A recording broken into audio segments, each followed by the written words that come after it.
At tamang sagot dyan, C4. Galing lang. C4. Pag king dito kasi, pupusya ka lang ng pawn, C4. Ang tanong, ano yung susunod mo? Pag tumira ka ng C3, king D3. Ngayon, pwede mo makuha yung opposition, titira ka ng king B1. Capture. Opposition.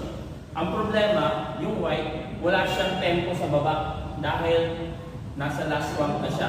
Ngayon, pagtira ng king B3 or king D3, parehas winning. Ngayon, opposition. Kapag tira dyan, opposition ka, push pawn. King C1. Tapos, C2. Black wins. Pag tira mo ng king D2, king B2 wins. Ang tamang tira C4. Very good. May may gypsy physical Ano yung plan ng white? Ang plan ng white, bali waiting move lang. Mag-wait yung white, nakainin yung pawn sa C4 tapos kukuha ng opposition. Pwede naman king B2.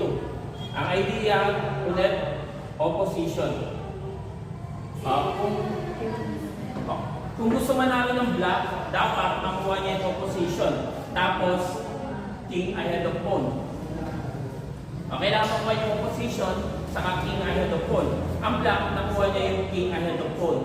Pero yung opposition, hindi niya nakuha.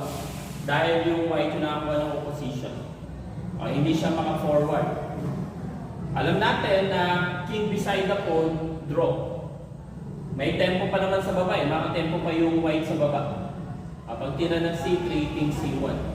Easy draw. Opposition. Pag C2, king C1, king C3, stalemate. Galing ni Desigala.